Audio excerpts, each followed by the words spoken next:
Você continua votando os ministros? Todos. Vamos retomar o Ministro julgamento, Luiz passando a Fux, palavra agora a presidente Sua da Excelência, STF. o ministro Ricardo Lewandowski, para o voto.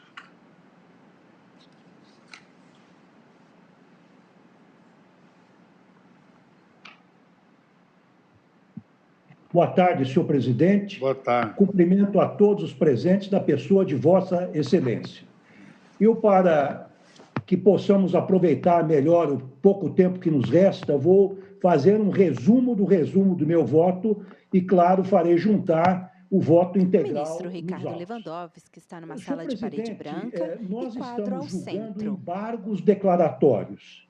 Eu, tal como a eminente relatora e os demais que a acompanharam, não vejo qualquer omissão, contradição ou obscuridade no acórdão embargado.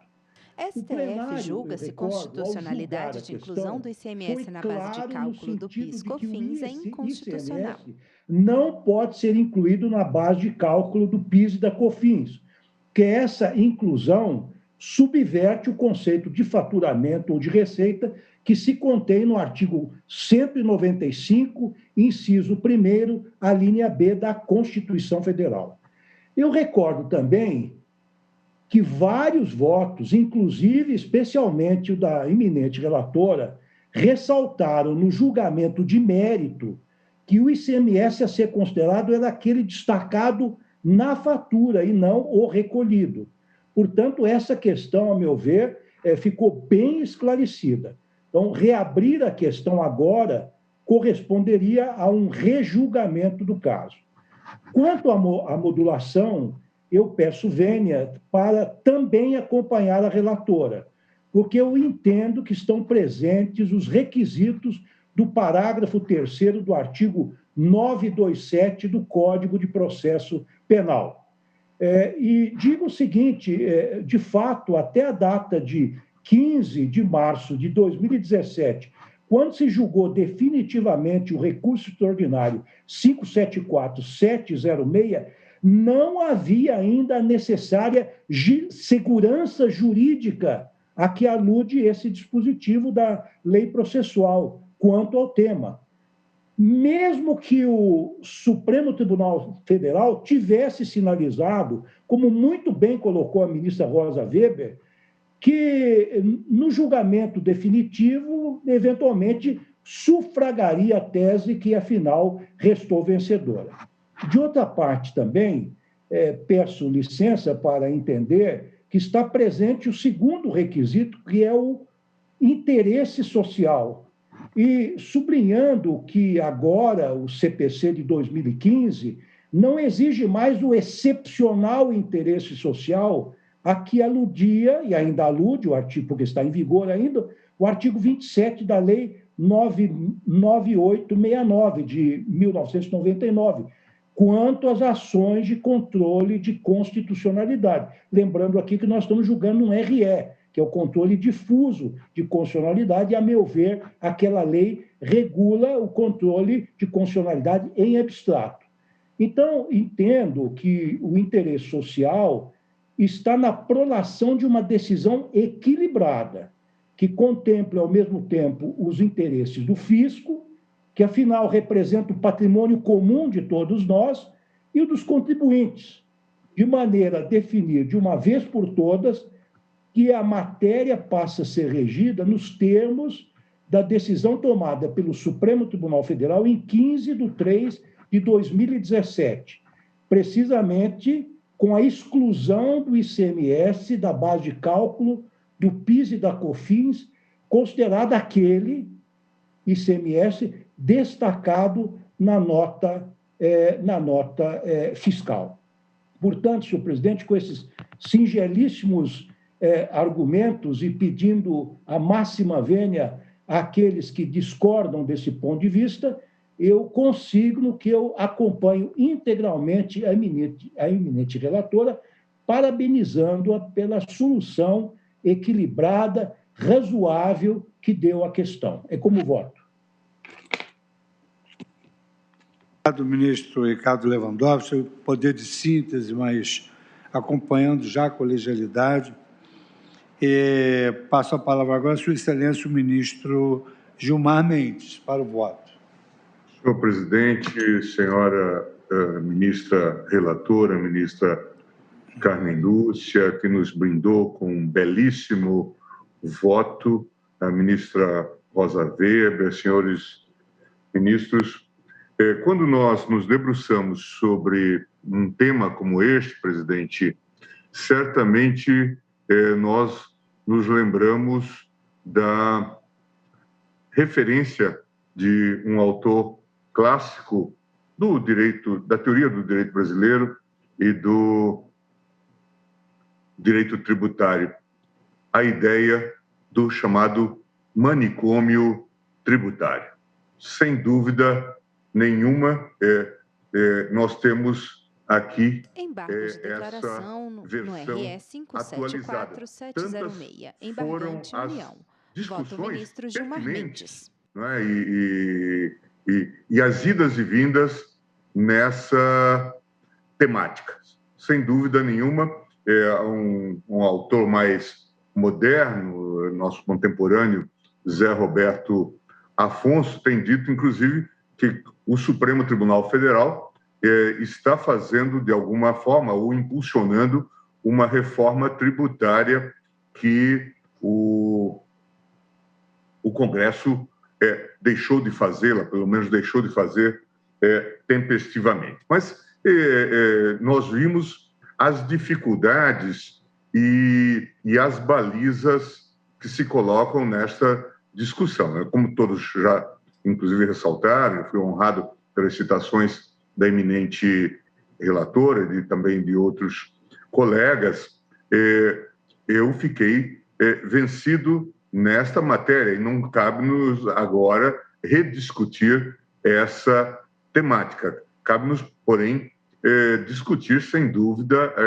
a questão da modulação de efeitos. Nós mesmos estamos aqui discutindo a toda hora, só para lembrar de fatos recentes, nós discutimos na semana passada uma questão sobre a renda básica e o ministro Marco Aurélio havia feito um encaminhamento no sentido de mandar aplicar a renda básica prevista em lei a todas as pessoas. Eu adotei uma posição mais minimalista que acabou redundando vencedora e sempre com os olhos no modelo do Estado social, mas também na ideia da responsabilidade fiscal. Todos nós que falamos na construção do Estado de Direito devemos ter presentes que ele não existe fora de uma ideia do Estado fiscal. O ministro Cássio, que nos brindou com um belíssimo voto, trouxe a menção de Kassusten sobre o custo dos direitos. Nós tínhamos o cacoete, até pouco tempo, de dizer que há custos, especialmente nos direitos de caráter positivo, nos direitos sociais, esquecendo que todo o aparato que, inclusive, nos garante a liberdade de andar pela rua, a polícia que tem que ser custeada, a burocracia e tudo mais, tudo isto envolve custos. Por isso, um clássico hoje, muito reputado também no Brasil, colega de Coimbra, professor Casalta Nabais, escreveu um livro muito conhecido e muito citado no Brasil, inclusive por nós, sobre o chamado dever fundamental de pagar impostos. E o que diz o professor Casalta Nabais nesse belíssimo estudo que deve ser sempre visitado? O Estado fiscal, como facilmente se deduz de quanto vimos dizendo, tem íncita a ideia de limites, limites cuja ultrapassagem o desfigura, a tal ponto que, uma vez verificada, já não é possível reconhecê-lo como tal. E, embora a referência a esta problemática nos sugira, sobretudo, a questão do limite máximo do Estado fiscal, dada a dimensão avassaladora que esse tem vindo a assumir, o certo é que também aqui há que mencionar um limite mínimo, abaixo do qual deixaria de haver Estado moderno, que assim se dissolveria num tipo de organização comunitária incipiente ou degradada. Estamos aqui face ao que já foi designado por mínimo de subsistência estadual ou estatal, se quisermos usar a expressão portuguesa brasileira, o qual, se não for satisfeito, põe em perigo a existência do Estado. A semelhança do que acontece com o mínimo de existência fisiológico e cultural dos indivíduos, há que ter em conta também, no respeitante às necessidades do Estado e demais entidades públicas, que o mesmo se desdobra, a existência de um nível de gastos abaixo do qual o Estado seria incapaz de cumprir as suas funções mais elementares. Por isso, ele tem que poder impor e cobrar os impostos necessários ao cumprimento daquelas tarefas que, independentemente do tempo e lugar, indiscutivelmente lhe correspondem. E os clássicos que estudam esse tema sabem que nós não temos no plano do Estado moderno como nós conhecemos, outras fontes de receita. Ou é a tributação, e é a tributação a base disso, ou é a parte de dividendos, quando o Estado assume uma feição de um Estado capitalista e detém parte nas empresas. Isso normalmente é mais regulatório do que substancial. E o mais, que envolve as gerações presentes e futuras, é a fonte vinda de dívidas. Então, isso precisa estar presente em todas as nossas reflexões. De modo a refletirmos sobre os impactos que possível descontrole nas finanças estatais pode representar, parece-nos igualmente aconselhável citar interessante associação levada a termo por Norberto Bobbio. Estado democrático e Estado burocrático estão historicamente muito mais ligados um ao outro do que a sua contraposição pode fazer pensar.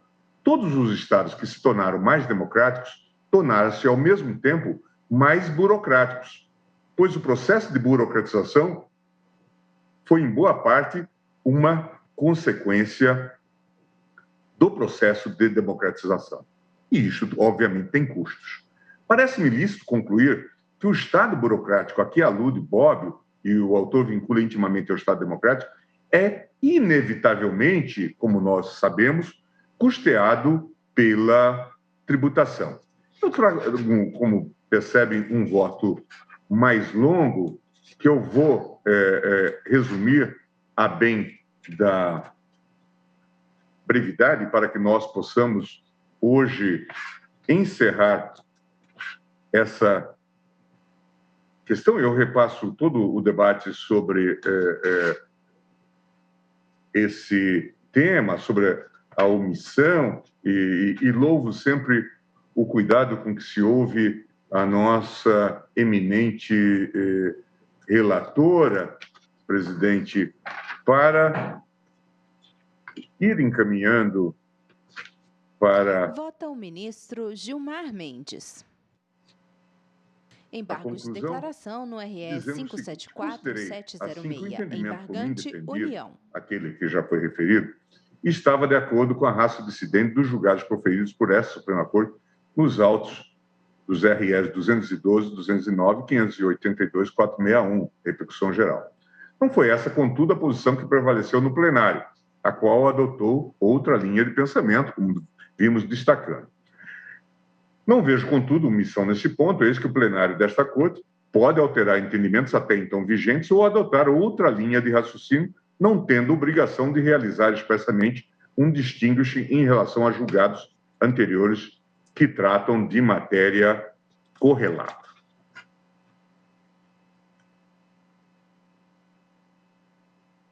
Não reputo, de igual modo, presentes quaisquer contradições ou obscuridades entre eventuais lições doutrinárias invocadas como reforço às razões de decidir e a inequívoca opinião da corrente que se formou de maneira majoritária, como já foi apontado, inclusive, no belíssimo voto da ministra Carmen Lúcia. Conclusões enunciadas e veiculadas ao final com a publicação do acordo permitem uma razoável e satisfatória compreensão da tese que restou vencedora, não se prestando os embargos de declaração para rediscussão da matéria.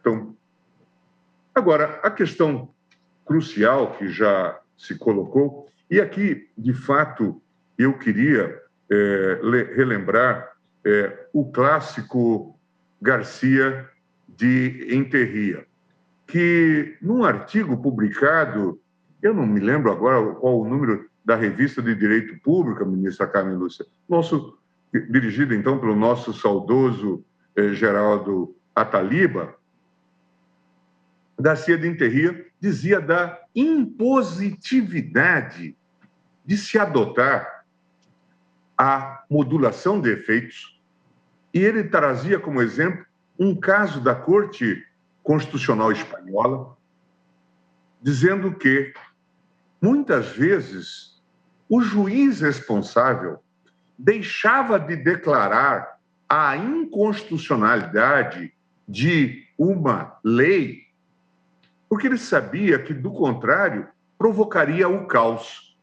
Então, dizia, a modulação de efeitos integra a própria ideia de força normativa da Constituição. E o caso que ele trazia era um caso discutindo imposto de renda. Imagine que qualquer corte do mundo se depare, e basta pegar o sistema brasileiro, com a alternativa de ter que declarar a inconstitucionalidade de um imposto como o imposto de renda. E que faça cessar, portanto, a imediata, com eficácia erga omnes, o imediato pagamento do imposto de renda. Isso certamente provocaria um caos. Daí dizia ele, sem autorização expressa da Constituição ou da lei, a Corte Espanhola se permitiu adotar a modulação de efeitos, porque isto compõe o próprio sistema de Estado de Direito, se não na versão da estrita legalidade, na versão da segurança jurídica.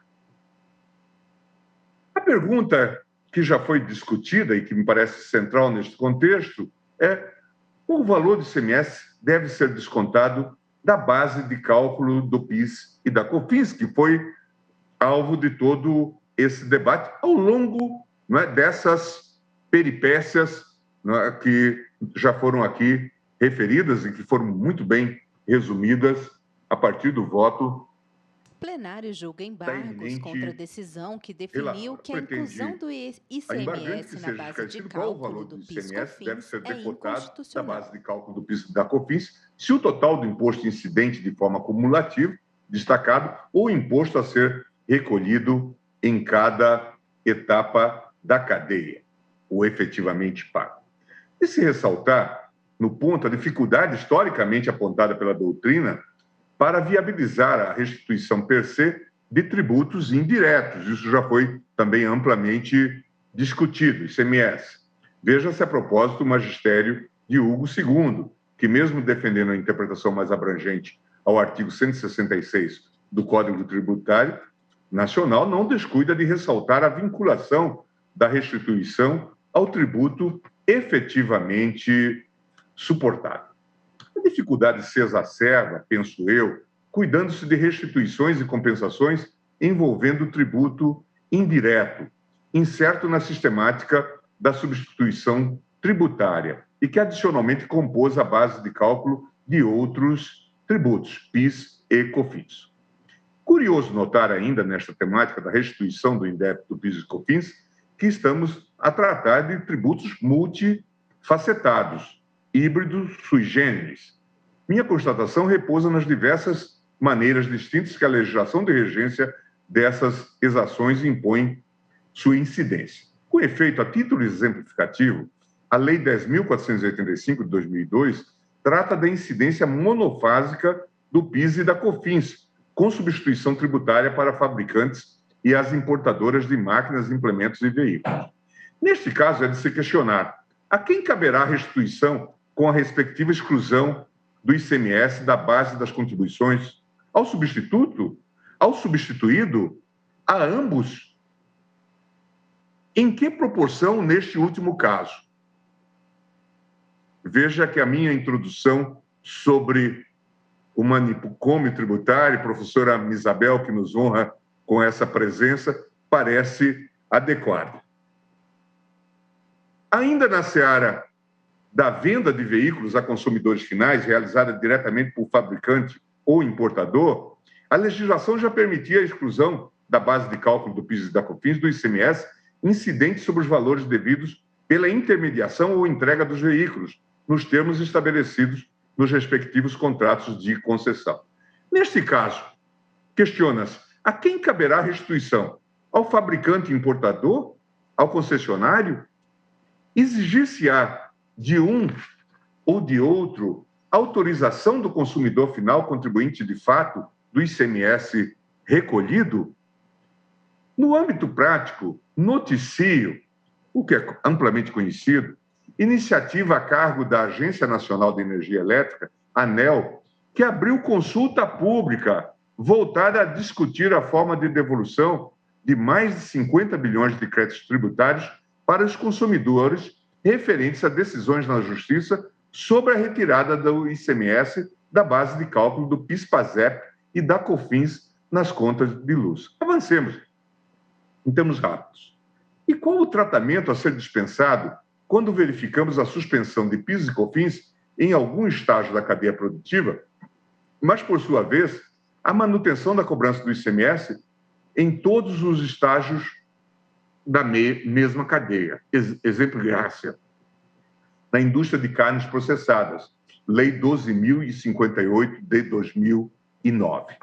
Haverá, por acaso, rateio dos créditos de PIS e COFINS a serem restituídos entre os contribuintes da mesma cadeia produtiva, haja vista que o preço foi impactado pela suspensão de PIS e COFINS no meio da cadeia? Por isso, devemos perceber a complexidade e multiplicidade de situações decorrentes da nossa decisão de 2017. Plenário julga embargos contra a decisão que definiu que a inclusão do ICMS na base de cálculo do PIS/COFINS é inconstitucional. Tratamento específico. Fico a pensar se não Gilmar seria Mendes. aconselhável, com respaldo no artigo 927, parágrafo 2º do CPC, ainda que tardiamente, porque posterior à alteração da tese jurídica, a convocação de audiências públicas para que todas essas situações pudessem ser mapeadas. Feita essa digressão e voltando ao cerne dos embargos, apesar de não estar absolutamente clara a resposta para o questionamento sobre o decote do ICMS, sido destacado ou efetivamente pago, pareceu-me que no voto vencedor, a cargo da eminente ministra relatora, ministra Carmen Lúcia, podia-se inferir que o ICMS a ser efetivamente recolhido em cada etapa da cadeia deveria ser aquele excluído da base de cálculo do PIS e do COFINS. Havia chegado a essa afirmação com base nos seguintes trechos do voto vencedor. A parcela correspondente ao ICMS pago não tem, pois, natureza de faturamento, e nem mesmo de receita, mas de simples ingresso de caixa, não podendo, em razão disso, compor a base de cálculo quer do PIS, quer do COFINS. E, mais adiante, dizia, contudo, é inegável que o ICMS respeita todo o processo e o contribuinte não inclui como receita ou faturamento o que ele haverá de repassar à Fazenda Pública. Todavia, no voto proferido, na tarde de ontem, a ministra Carmen Lúcia fez consignar, e agora de maneira insofismável, que prevaleceu o entendimento segundo o qual o regime da não cumulatividade impõe, conquanto se tenha a escrituração de parcela ainda se compensada de ICMS, não se incluir todo ele na definição de faturamento aproveitado por este Supremo Tribunal Federal. Quer dizer, todo valor destacado a título de ICMS deve ser excluído da base de cálculo da contribuição do PIS/COFINS.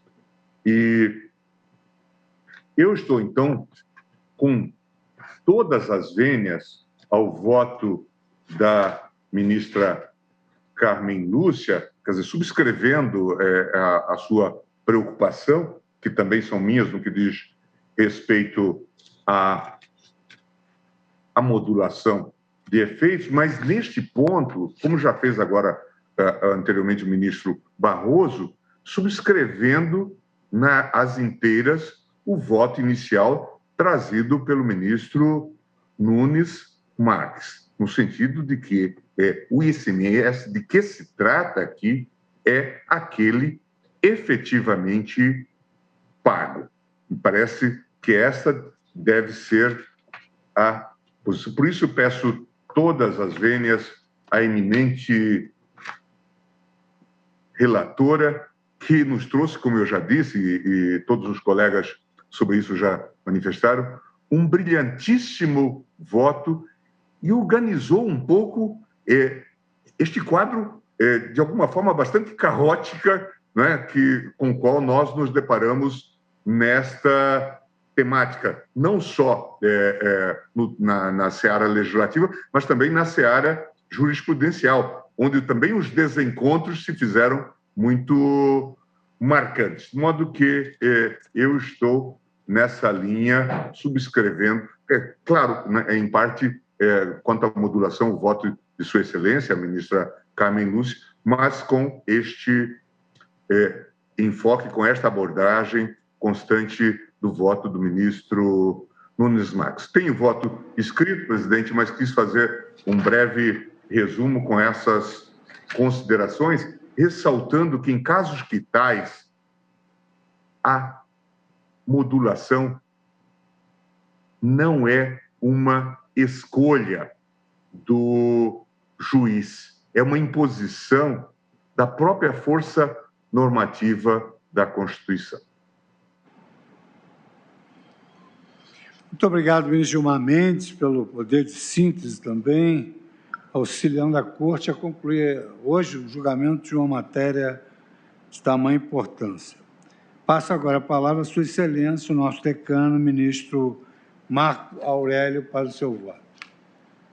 Presidente, todos sabemos o objeto em si dos embargos declaratórios. O ministro Marco Aurélio está numa sala de paredes de madeira e uma estante repleta de livros à direita. Tratando-se de acordo redigido pela ministra Carmen Lúcia, dificilmente nós temos campo para acolher embargos declaratórios. Mas a União, insatisfeita, a verdade é essa, com o pronunciamento do tribunal, pronunciamento que confirmou uma jurisprudência sedimentada, conforme retratado no dia de ontem em Migalhas, a União Federal não se conforma com a decisão proferida. E aí pretende, considerado esse instituto que eu aguardava enfrentar em processo objetivo, quanto ao artigo 27 da Lei 9868 de 99, da modulação, pretende que o Supremo simplesmente dê o dito pelo não dito. E aí articula com o esqueleto que estaria a sair do armário de bilhões de reais. Embargos de declaração no RS 574706, embargante União. Vota o ministro Marco Aurélio. A União legitimamente, no que desconheceu que jamais o Supremo admitiu tributo em cascata, tributo sobre tributo. Não, presidente.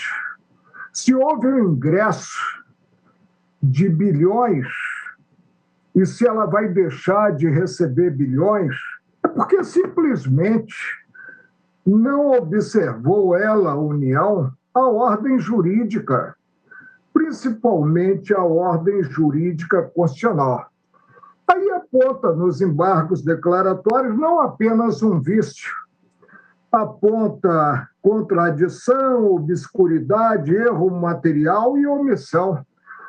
Será que, conduzidos pelo voto da ministra Carmen Lúcia, nós erramos tanto? Ao prolatar essa decisão, há um exagero aqui.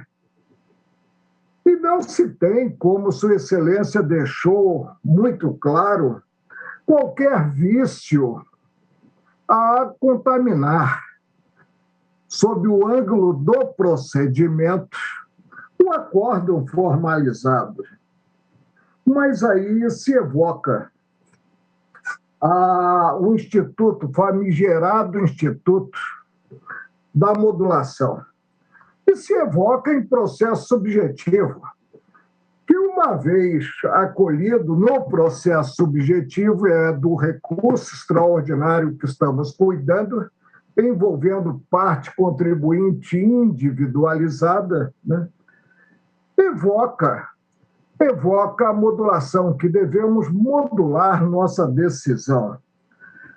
A origem do Instituto da Modulação, e o tribunal tem um encontro marcado com esse instituto futuramente, está no artigo 27 da Lei 9868 de 99, e diz respeito apenas à declaração de inconstitucionalidade de ato normativo, quando então o tribunal pode colocar em segundo plano a Constituição, a lei das leis, e simplesmente assentar que ela não vigorou até então, mas sim a lei inconstitucional, produzindo eficácia. Ainda bem, presidente, que para chegar-se a essa modulação transportada indevidamente para o processo subjetivo, ainda bem que se exige um quórum qualificado de 2/3 dos integrantes do tribunal. Mas, presidente, há um resultado perverso e que transgride o devido processo legal. O plenário julga embargos contra a decisão que definiu que a inclusão do ICMS na base de cálculo do PIS/COFINS é inconstitucional. Algo que vai repercutir em centenas, milhares de ações, de processos, sem ouvir-se as partes interessadas. O devido processo legal, como diria um carioca, vai para o brejo. Passa a não ter importância alguma, e o Supremo, só se considerar que não tem um órgão acima de si para rever as respectivas decisões, mas esse fato cobra a maior responsabilidade. O Supremo simplesmente julga de cambulhada, sem ouvir os interessados, as partes, julga esses processos subjetivos.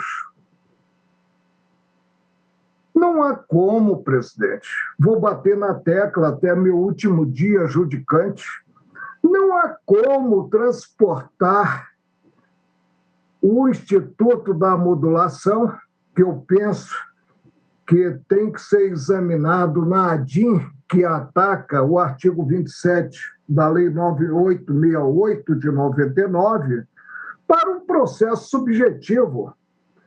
E aí julgar-se, como falei, de cambulhada, inúmeras ações que estão tramitando nos juízos competentes.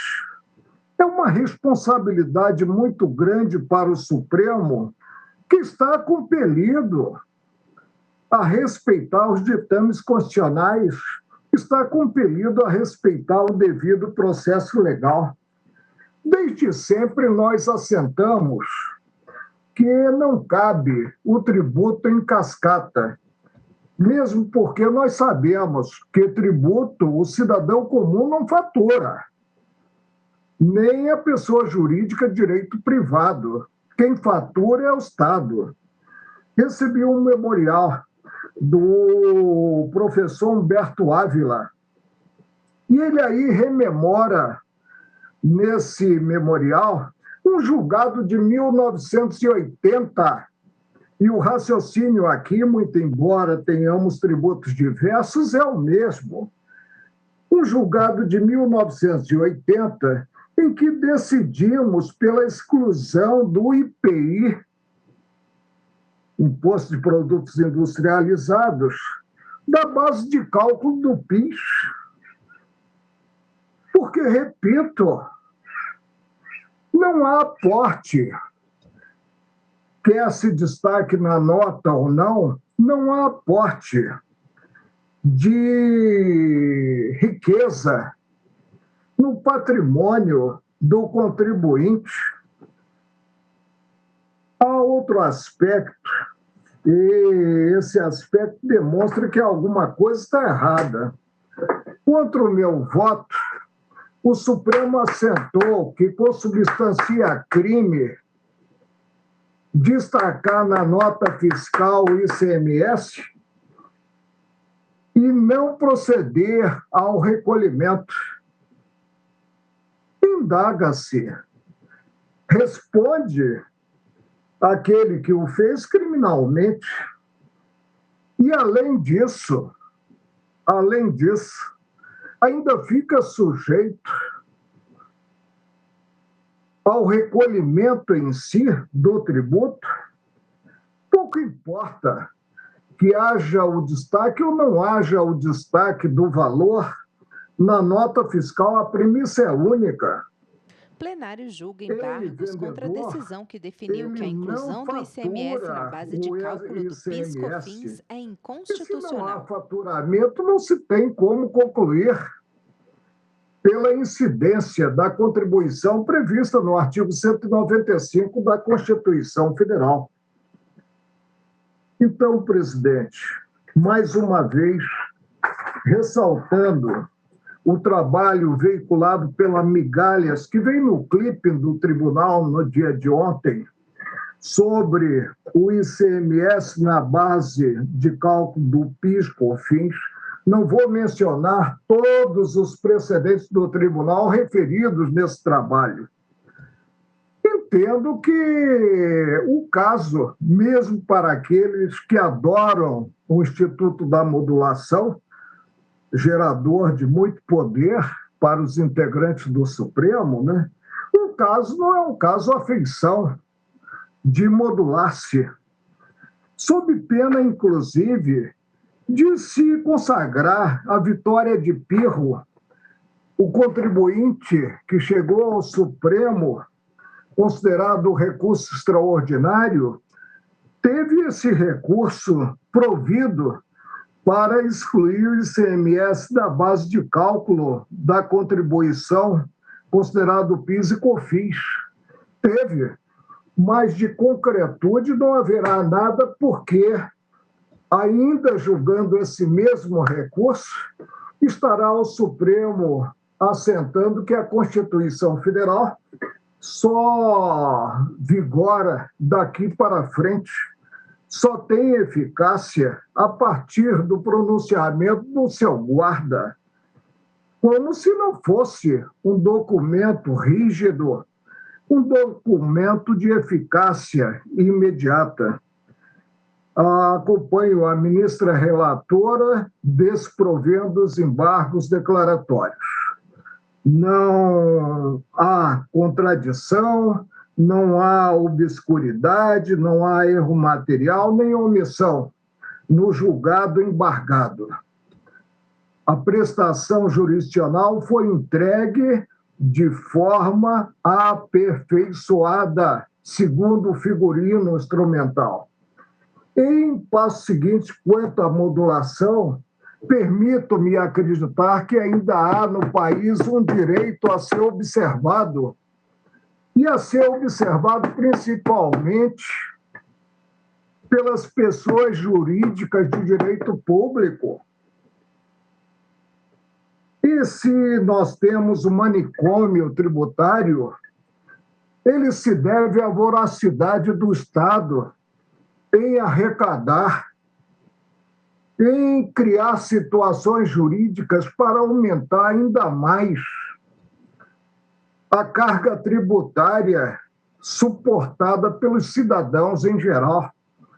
E desde que eu me conheço, o Estado se defronta com o dilema considerado receita e despesas ante a máquina administrativa que precisa ser enxugada. E aí está sempre buscando criar situações jurídicas capazes de levar ao aumento da arrecadação, desprovejos declaratórios e, insisto, modulação não se coaduna com processo subjetivo. De duas, uma. Ou aquele que recorreu ao judiciário tem ganho de causa e concretude quanto ao ganho de causa, considerada a decisão proferida, ou não tem. Simplesmente é vencido na demanda. Mas não dá para simplesmente, julgando-se o recurso extraordinário, dizer que, muito embora o recorrente tenha direito ao que é sustentado nas razões respectivas, né? Esse direito é reconhecido, mas sem concretude, porque se modula a decisão e ela só vigora daqui para frente, pouco importando que a tempo e modo ele tenha recorrido ao judiciário. O plenário julga embargos contra a decisão que definiu que a inclusão do ICMS na base de cálculo do PIS/COFINS é inconstitucional. Pelo seu voto, e cabe a mim agora o último voto, mas já à luz de todas as digressões Ministro Luiz Fux, que foram presidente do feitas, STF. de toda a resenha histórica quanto ao tema em relação à jurisprudência do Supremo Tribunal Federal. Eu gostaria apenas de uma rápida palavra sobre alguns aspectos que aqui foram mencionados. Nós, efetivamente, temos engendrado inúmeras modulações. Eu até anotei aqui o número de modulações e é um número bastante expressivo. O plenário julga embargos contra a decisão que definiu que a inclusão do ICMS na base de cálculo do PIS/COFINS é inconstitucional. A modulação excessiva, ela gera o risco de estímulo à inconstitucionalidade conveniente e útil, porque edita-se uma regra e até que ela seja declarada inconstitucional, ela vai produzindo efeitos. Depois de produzir efeitos, modula-se e o passado é absolutamente esquecido. Nas minhas anotações, eu verifiquei que, com relação a essa matéria, havia 15 anos de estabilidade quanto ao tema. E, para fugir um pouco a tudo quanto já se mencionou, eu verifico que, muito embora se tenha alegado realmente esse risco às finanças, eu fiz uma pesquisa e eu verifiquei que, a partir de 2007, ano subsequente à sessão de julgamento do RE 240785, na qual foi formada a maioria de 6-1 pela inconstitucionalidade, o passivo decorrente da discussão passou a ser contingenciado pela União na LDO. Está no anexo 5º da Lei 11.514. Já em 2019, o plenário do Tribunal de Contas da União determinou a reclassificação do risco de perda da discussão de possível para provável. Está no acórdão 1382.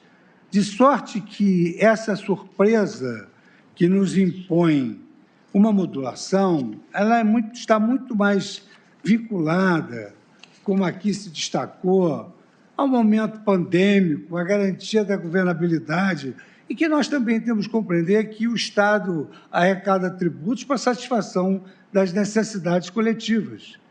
E as empresas pagam tributos também, exatamente para colaborar com esse desígnio estatal.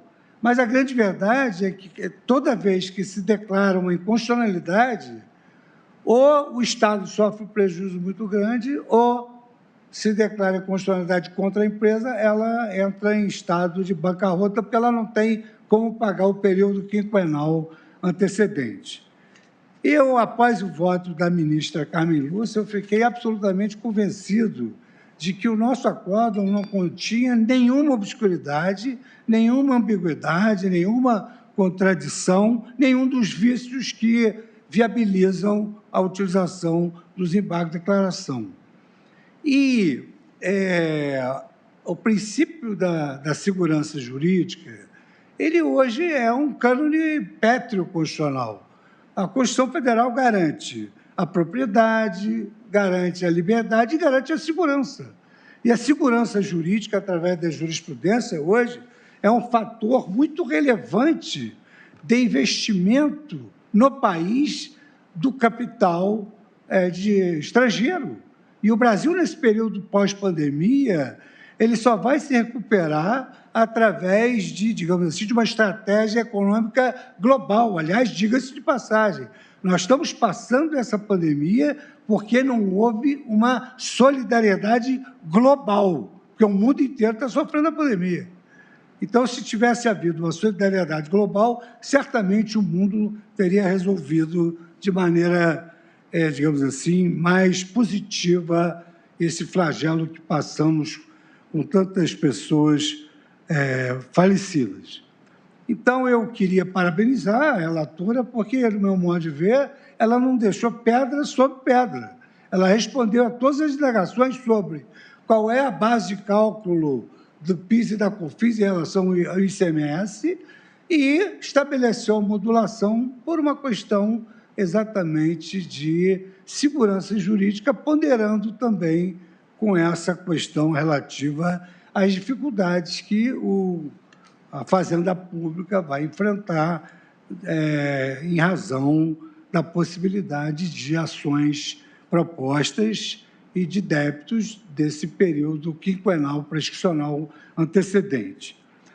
Mais difícil do que julgar a causa é proclamar o resultado, mas aparentemente. E aí eu submeto ao colegiado. Então, eu anotei aqui também, e não posso negar, que pedi uma ajuda à relatora, já tinha dado um voto tão brilhante, poderia também me ajudar a concluir de maneira escorreita, tal como o colegiado se pronunciou. Então, eu só fiz uma inversão de orações para dizer o seguinte: o tribunal, por maioria, acolheu em parte os embargos para modular os efeitos do julgado, para modular, vencidos, neste ponto, os ministros Edson Fachin, Rosa Weber e Marco Aurélio, e rejeitou, por maioria, os embargos quanto à alegação de omissão, obscuridade ou omissão, e no ponto relativo ao ICMS excluído da base de cálculo das contribuições PIS/COFINS, prevaleceu que se trata do ICMS destacado, vencidos, nesse particular, os ministros Nunes Marques, Roberto Barroso e Gilmar Mendes. Tenho a impressão de que com essa o plenário julga conclusão, embargos contra a decisão que definiu que a inclusão do ICMS na base de cálculo do PIS/COFINS é inconstitucional. Até esse momento. O procurador da Fazenda, Vossa Senhoria pediu a palavra? Presidente, apenas uma ponderação ainda em colegiado, antes de ouvir o advogado. Ministro Marco Aurélio. Nós temos os 2/3 alcançados. Temos. Já que eu estou me dirigindo ao presidente, já que três não modulam e 3 modulam parcialmente. Não. A modulação, todos modulam obedecida a data fixada pela relatora. Isso Mas em que extensão? Ficou inequívoco. A extensão.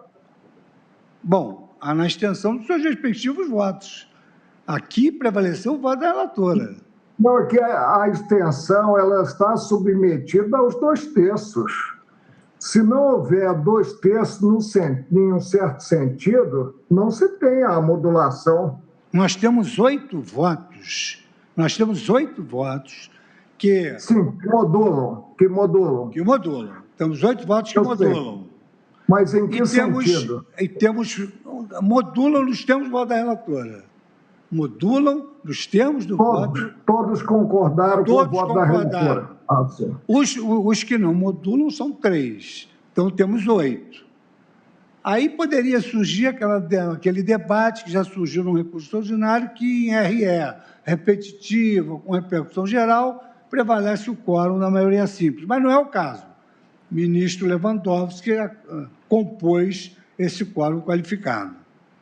E, com relação à matéria de mérito, ficou claro que não houve nenhum vício capaz de viabilizar a embarque de declaração e o ICMS, que não pode constar da base de cálculo do PIS e da COFINS, prevaleceu que se trata do ICMS destacado.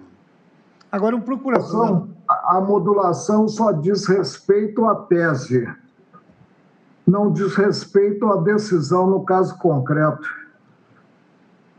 A decisão do caso concreto é essa aqui, da relatora, dos termos do voto da relatora. Então, o quórum, acompanhando a relatora, acolheu os embargos no seguinte sentido. A maioria, o quórum qualificado, acolheu em parte os embargos de declaração para modular os efeitos do julgado, cuja produção haverá de se dar após 15 de 3 de 2017, data em que julgado RE, fixando a tese da repercussão geral, no seguinte sentido: o ICMS não compõe a base de cálculo para fins de incidência do PIS e da COFINS, ressalvadas as ações judiciais e administrativas protocoladas até a data da sessão em que proferido o julgamento, ou seja, julgamento de 2017. É assim que ficou o resultado. O eminente procurador da Fazenda Nacional não quer mais a palavra. Senhor presidente, eu agradeço, mas, na verdade, o senhor acabou de esclarecer, Vossa Excelência acabou de esclarecer o ponto de dúvida. Ah, pois não. Então, o ministro Marco Aurélio foi útil na sua intervenção, porque permitiu que eu evitasse essa interessante, presidente, é interessante que fique bem claro o entendimento da ilustrada maioria. Ministro Marco Aurélio. A parte que eu fiz visando, claro, ter-se a precisão do julgamento. Sim. Eu pergunto ao colegiado se alguém tem alguma objeção ao resultado que foi lido. Não havendo objeção, então eu peço vênia a todos para proclamar o resultado, né? Então, proclamado o resultado nesses termos, né? O Tribunal, por maioria, acolheu em parte os embargos para modular os efeitos os embargos para modular os efeitos do julgado nos termos do voto da relatora, vencido neste ponto os ministros Edson Fachin, Rosa Weber e Marco Aurélio, e rejeitou por maioria os embargos quanto à alegação de omissão, obscuridade ou contradição, e no ponto relativo ao ICMS, excluído da base de cálculo das contribuições PIS/COFINS, prevaleceu que se trata do ICMS destacado, vencido os ministros Nunes Marques, Roberto Barroso e Gilmar Mendes, porque aí já se evita outros embargos de declaração com essa especificação do resultado. Também agradecendo a colaboração dos colegas, não só na votação sintética, que poderia ter se estendido mais, mas acabamos ontem e hoje, resolvemos 2 grandes temas inerentes a uma Corte Constitucional, a questão das patentes da relatoria do ministro Dias Toffoli e essa questão da base de cálculo da PIS e da COFINS em relação ao ICMS da relatoria de Sua Excelência, a ministra Carmen Lúcia. E com esse resultado exitoso do trabalho da Corte ontem e hoje, eu agradeço a colaboração de todos, desejo a todos um bom fim de semana, agradeço aos nossos colaboradores e declaro encerrada esta sessão.